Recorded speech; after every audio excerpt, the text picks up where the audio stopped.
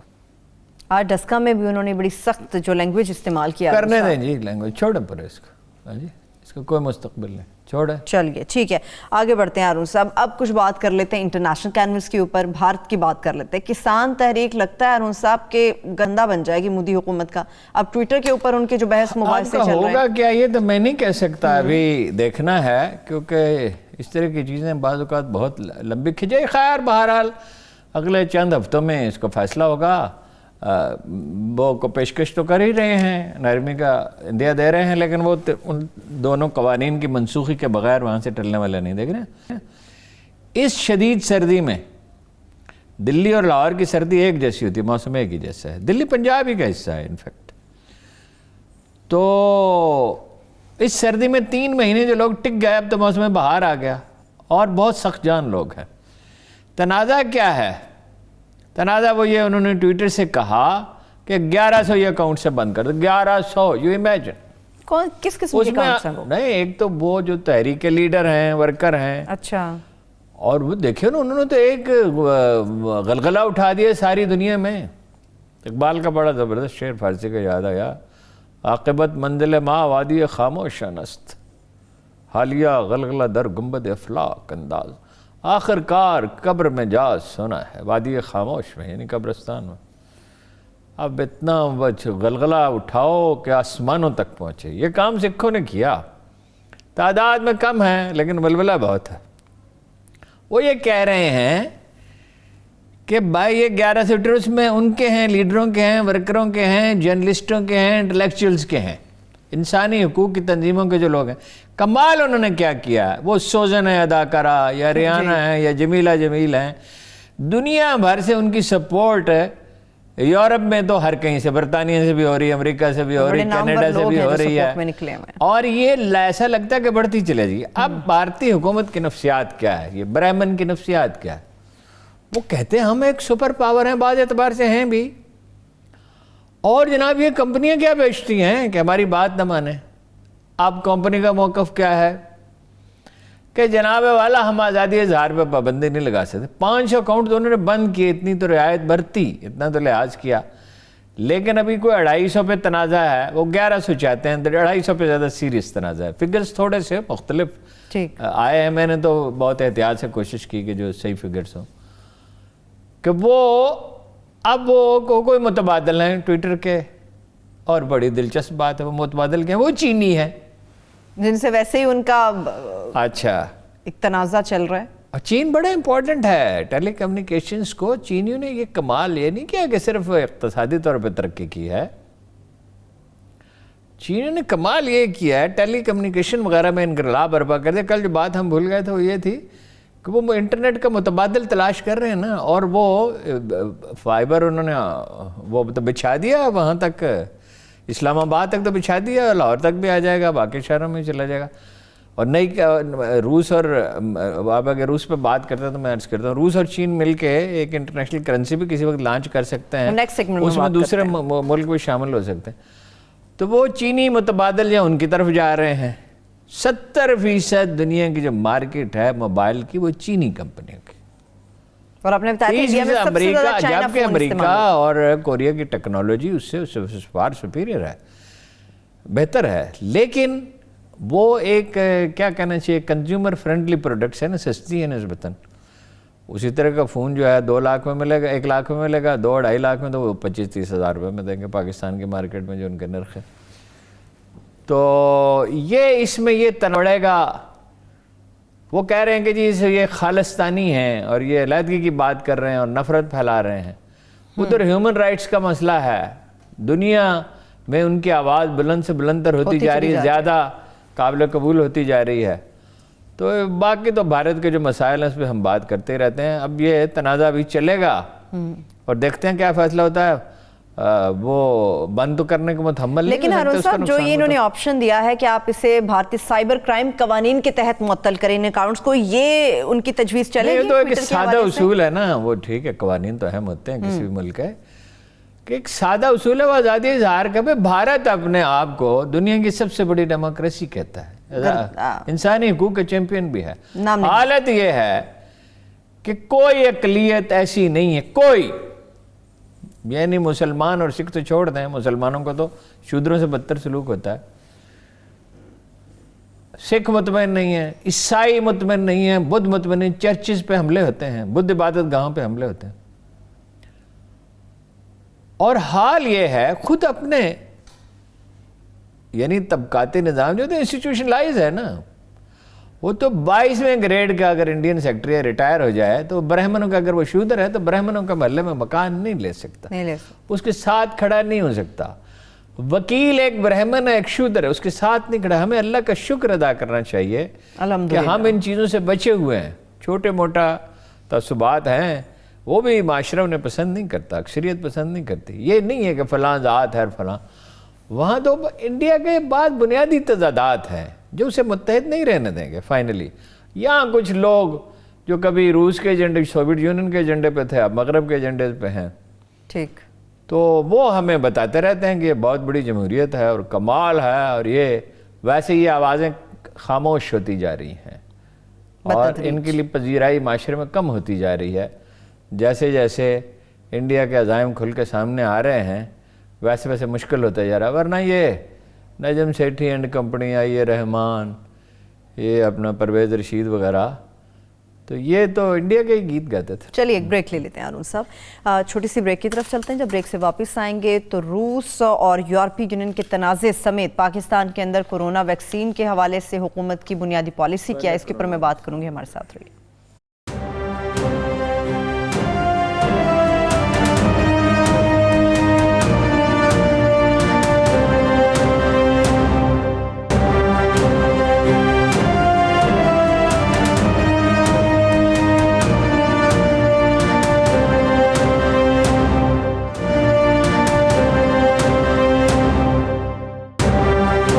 Welcome back. Haroon صاحب، corona vaccine سے متعلق بات کرتے ہیں، حکومت کی بیسکلی بنیادی پالیسی کیا ہے، پھر اس کی شفافیت کی طرف بڑھیں گے۔ دیکھیے نا، ایک اور جو کیا نام ہے اس کا، سائنو بایو، پہلے تو وہ انہوں نے بھیجی تھی نا سائنو فوم، جو ایک تو انہوں نے بھیجی تحفے کے طور پر جو 20% پاپولیشن کی، فوج کو الگ بھیجی جو فوج نے بھی دے دی، چائنا نے۔ اب یہ ایک دوسری سائنو بایو، ایک نئی، جو اس کی بھی اجازت دے دی ہے، اور یہ کافی محفوظ سمجھی جاتی ہے۔ یہ معمر لوگوں کو بھی لگائی جا سکتی، 60 سال سے اوپر کے لوگوں کو۔ وہ آکسفرڈ کی جو ہے اس کا کیا نام ہے، آکسفرڈ کی آسٹرازینیکا، ہاں اس کی بھی، اور اسپوٹنک جو روس کی، اس کی پہلے اجازت دی جا چکی ہے۔ تو پالیسی تو وہی ہے، پہلے طبی عملے کو لگائی جائے گی، پھر سینئر سٹیزنز کو جنہیں زیادہ خطرہ ہے، اور پھر سب لوگوں کو لگائی جائے گی۔ اب اس میں ایک کنٹروورسی شروع یہ ہو گئی ہے، پالیسی ٹھیک ہے، یعنی اس کے بنیادی خطوط درست ہیں، یہ جو باہر سے منگوانے کی اجازت دی جا رہی ہے، اس نے ڈریپ نے اجازت دی ہے، ریگولر جو ریگولیشن اتھارٹی ہے، اس نے اجازت دی۔ اب اس پہ کنٹروورسی یہ شروع ہو گئی ہے کہ جی یہ کیا ہے کہ کچھ لوگ پیسے دے کے لگوا لیں گے اور پہلے لگوا لیں گے، امیر لوگ جو یہ فائدہ۔ بھائی یہ تو بڑی سادہ سی بات ہے، بھائی حکومت سب کو لگائے، یہ کوئی اچھی پالیسی ہے؟ اگر کچھ لوگ پہلے لگوا لیں، اور تو اگر فرض کیجئے 1 کروڑ آدمی ہیں جو اس کے متحمل ہیں کہ خود پیسے دے کے لگوا لیں، تو حکومت پہ بوجھ کم ہوگا نا۔ قیمتوں کا تعین کون کرے گا؟ آپ بھی، میں بتاتا ہوں، اب بھی یہی ہے نا کہ ویکسینیشن سرکاری طور پہ کی جاتی ہے، اور بڑی اچھی بات یہ ہے کہ اس میں ٹائیفائڈ بھی شامل ہو گیا، پہلے نہیں تھا شامل، یہ بڑی اچھی بات ہے۔ لیکن پرائیویٹ ڈاکٹروں سے بھی لوگ کرا لیتے ہیں جنہیں یہ ہوتا ہے کہ وسائل موجود ہیں، یا جنہیں یہ خیال ہوتا ہے کہ ممکن ہے یہ سرکاری جو ادارے ہیں وہ اتنی احتیاط سے نہ رکھتے ہوں، ویسے ٹھیک ہی ہے، ویسے کافی احتیاط کی جاتی ہے۔ تو بھائی یہی اسی کا اطلاق ہوتا ہے، سب انسان کبھی وسائل کے اعتبار سے برابر نہیں ہو سکتے۔ یہ تجربہ دنیا میں ہوا اور بہت بری طرح ناکام ہوا قانون نظم کی شکل میں۔ تو اگر اجازت دی جاتی ہے اور پرائیویٹ کمپنیاں درآمد کرتی ہیں، اور وہ لوگ جو جنہیں اللہ نے وسائل دیے ہیں وہ زیادہ لگوا لیتے، جتنے زیادہ سے زیادہ لوگ لگوا لیں تو اچھا ہے، اتنا ہی حکومت پہ بوجھ کم ہوگا، اور اتنے ہی غریب آدمیوں کے لیے جلد لگنے کے امکانات پیدا ہوں گے اور زیادہ آسانی ہو جائے گی۔ اس لیے کہ کچھ اپنا چین نے دیے ہیں، کچھ ورلڈ ہیلتھ آرگنائزیشن دے گی، 300 بلین ڈالر دیے ہیں یورپی ممالک نے، غالباً امریکہ بھی اس میں شامل ہے۔ تو وہ اس لیے کہ ویکسینیشن اگر ہونی ہے تو 7 ارب انسانوں کی ہونی ہے، اگر نہیں ہوگی، جیسے پولیو کی ہوئی، جیسے چیچک کی ہوئی، جیسے اور سب چیزوں کی ہوئی، اب ٹائیفائڈ کی دنیا بھر میں ہو رہی ہے، پاکستان میں بھی انہوں نے ٹائیفائڈ ہو رہی ہے، بعض اسکولوں میں ہو رہی ہے، مجھے تو آج پتہ چلا، یہ بڑی اچھی بات ہے۔ بعض اسکولوں میں مختلف علاقوں میں اسکولوں میں جا رہے ہیں، اور گھروں میں بھی اگر جا رہے ہیں تو بہت ہی اچھا ہے۔ تو اس کی مخالفت نہیں کرنی چاہیے. اب رہ گیا قیمت کا مسئلہ، تو یہ بالکل بڑا اہم سوال ہے اور بڑا بروقت ہے اور بہت درست ہے. قیمت کا تعین کرنا چاہیے، اس لیے کہ آپ مارکیٹ کو، حکومت کا کام ہی یہ ہوتا ہے ریگولیٹ کرنا. وہ ایک آدمی تھا مدینہ منورہ میں، اس نے جناب عمر بن خطاب سے کہا کہ میں بڑے پیمانے پہ گھوڑے پالوں گا. جب مال غنیمت آیا، تجارت بڑی اور مختلف خطے پتہ ہو گئے، عربوں کے پاس بڑی دولت آ گئی، تو وہ ظاہر ہے پھر بڑے بڑے کاروبار ہونے لگے. ویسے یہ گھوڑے تو ابھی پچھلی صدی تک یہاں یہ جو جگہ ہے جہاں وہ بنگیوں والی توپ رکھی ہوئی ہے، یہاں گھوڑے بکتے تھے پچھلی صدی تک. یہ کتار کول کی سڑک نہیں تھی، پچھلی صدی کے شروع لوگ گھوڑے پہ ہی جاتے تھے. 60-70 برس پہلے تک بھی مال روڈ پہ گھوڑے پہ سوار لوگ آ جاتے تھے. آبادی ہی چھوٹی تھی نا، 20 لاکھ کی تو آبادی تھی اور پھیلی ہوئی آبادی تھی. اینی ہو، اس نے کہا جی میں گھوڑے پالوں گا. تو انہوں نے کہا ہاں پالیے، مگر آپ مدینہ کا چارہ نہیں استعمال کریں. انہوں نے کہا کیوں؟ وہ تو بڑی بحث کرنے والے لوگ تھے. انہوں نے کہا کیوں؟ یہ میرا رائٹ ہے. انہوں نے کہا رائٹ تو ہے نا حضور، جن کے پاس اکا دکا گھوڑے ہیں، چارہ تو مدینہ میں اتنا تو نہیں پیدا ہوتا کہ ہزاروں گھوڑے آپ پال سکیں. تو وہ کیا کریں گے؟ کام ہوتا ہے حکومت کا، مارکیٹ رہے گا. آدم اسمتھ نے اگرچہ اکنامکس کے اصول مرتب کیے، لیکن یہ اصول آدمی کو معلوم تھے، ایک مرتب شدہ شکل میں نہیں تھے کہ نصاب کی طرح نہیں پڑھائے جاتے تھے. تو حکومت کا کام ہے نا مارکیٹ کو ریگولیٹ کرنا ہے، اس کو کھلا تو نہیں چھوڑا جا سکتا. تو یہ ڈاکٹر فیصل صاحب کو چاہیے کہ جلد از جلد اس کا فیصلہ کریں. اس میں کیسے فیصلہ ہوگا ہارون صاحب کہ کوئی کہے ہمارے پاس UK کی ویکسین ہے، چائنا کی ہے، رشیا کی، یہ تو آپ کو خود انتخاب کرنا ہے نا. آپ کسی ادارے پہ اعتماد کرتے ہیں. دیکھیے ملک میں ایسے ادارے ہیں، مثلا شوکت خانم ہے، فرض کیجیے شوکت خانم شروع کرے، آغا خان فاؤنڈیشن ہے، چغتائی لیب ہے، اور ایسے بھی کئی بہت سے ادارے. ڈاکٹر ادیب رضوی صاحب اگر کہیں، فرض کیجیے وہ تو خیر کاروباری کام نہیں کرتے، مثلا ڈاکٹر امجد ثاقب صاحب کہیں کہ وہ کرتے ہیں، ان کے ہیلتھ سروسز بھی ہیں قوت کی. اچھا الخدمت والے کہیں، یہ قابل اعتبار ادارے اور بھی ہوں گے جن کے نام ہمیں نہیں شاید پتہ ہوں. تو پھر ڈاکٹر ایسے ہوتے ہیں جو قابل اعتماد ہوتے ہیں. ویسے تو ڈاکٹروں میں بھی بڑے ملٹی نیشنل کمپنیوں نے کرپشن پھیلانے کی کوشش کی، غیر ملکی دورے اور گاڑیاں اور مراعات. بہرحال وہ تو آپ کو انتخاب خود کرنا ہے. ٹھیک. ایک دبی دبی آواز ہارون صاحب یہ اٹھنا شروع ہو گئی ہے، جس طرح سے پولیو کو لے کر تھا کہ بچیوں کے اندر جب وہ بڑی ہیں شادی کے بعد بانجھ پن کا مسئلہ ہوتا ہے. اس ویکسین کو بھی لے کے ہارون صاحب کچھ اس قسم کی آرٹیکل سامنے آ رہے ہیں. کوئی الگ الگ قسم کی نہیں بنے گی، اور میرا خیال ہے کہ اگر آپ کوشش کریں تو وہ آپ کو اجازت بھی دے سکتے ہیں بنانے کی. جب 7 ارب انسانوں کو انجیکشن لگانے ہیں تو ظاہر ہے اس کے لیے بہت سی وقت گزرنے کے ساتھ بہت سی تبدیلیاں آئیں گی، لائسنس جاری ہوں گے. میرا خیال ہے لوکلی بننے لگے گی، اگر جو اس کی انٹرنیشنل مانیٹرنگ بھی ضروری ہے تاکہ وہ جال ساز نہ اس میں گھسائیں، کیونکہ جال ساز تو ہمیشہ موقع کی تلاش میں رہتے ہیں. وہ یہ نہیں ہو سکتا کہ وہ مختلف قسم ایک ہی طرح کی بنیں گی. اور اس کا سوال ہے یہ اس طرح کی افواہیں ہمیشہ پھیلتی رہتی ہیں اور پھیلتی رہیں گی. ٹھیک ہے ہارون صاحب، آپ کچھ بات کرتے ہیں رشیا اور یورپی یونین کے تنازع سے متعلق. تنازع کی اصل وجہ کیا ہے؟ حالات کیا ہو سکتے ہیں؟ تنازع بڑا سادہ ہے. قرآن مجید کہتا ہے تم میں سے بعض بعض کے دشمن ہوں گے. وہ جو غلبے کی جبلت ہے، دیکھیے نا انہوں نے دھمکی کیا دی ہے روس کو، اور کس بنیاد پر دی ہے کہ جی مزید پابندیاں لگا دیں. پابندیاں تو پہلے ہی ہیں ان پہ.